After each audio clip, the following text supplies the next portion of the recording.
বাংলাদেশের শ্রমিকদের বেতন চীনের তুলনায় বেশ কম। সাধারণত উৎপাদনশীল শিল্প, বিশেষ করে পোশাক খাতে বাংলাদেশের শ্রমিকদের মাসিক বেতন তুলনামূলকভাবে অনেক কম থাকে। বাংলাদেশের পোশাক খাতে শ্রমিকদের ন্যূনতম মাসিক বেতন প্রায় 8,000 থেকে 10,000 টাকা, অথবা প্রায় 90 থেকে 110 মার্কিন ডলার। যদিও কিছু ক্ষেত্রে কাজের অভিজ্ঞতা ও দক্ষতার উপর ভিত্তি করে এই বেতন কিছুটা বৃদ্ধি পেতে পারে, তবে সেটি চীনের চেয়ে অনেক কম। চীনের শ্রমিকদের গড় মাসিক বেতন বাংলাদেশের থেকে অনেক বেশি। 2023 সাল পর্যন্ত চীনের বিভিন্ন অঞ্চলে শ্রমিকদের ন্যূনতম মাসিক বেতন 2500 থেকে 4000 ইউয়ান, অথবা প্রায় 340 থেকে 550 মার্কিন ডলার, যা বাংলাদেশের তুলনায় 3 থেকে 5 গুণ বেশি। এই পার্থক্য উৎপাদন খরচের ক্ষেত্রে একটি প্রধান কারণ, যার ফলে অনেক আন্তর্জাতিক কোম্পানি বাংলাদেশে তাদের কারখানা স্থাপন করে। বাংলাদেশ ও চীনের শ্রমিকদের বেতনের মধ্যে এই বিশাল পার্থক্যের পেছনে বেশ কয়েকটি কারণ রয়েছে।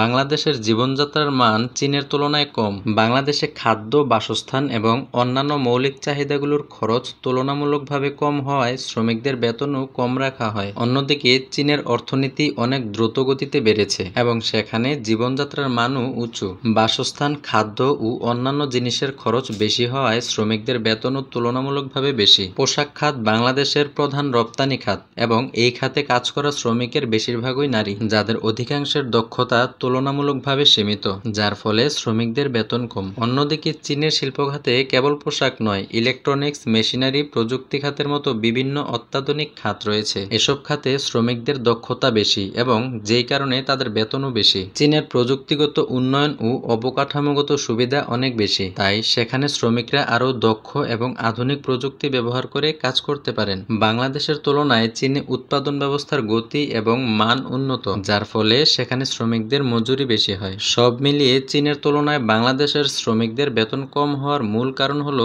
জীবনযাত্রার ব্যয়, দক্ষতা এবং শিল্প খাতের প্রকারভেদ। তবে বাংলাদেশেরও শ্রমিকদের বেতন ও কাজের পরিবেশ উন্নত করার প্রচেষ্টা চলছে।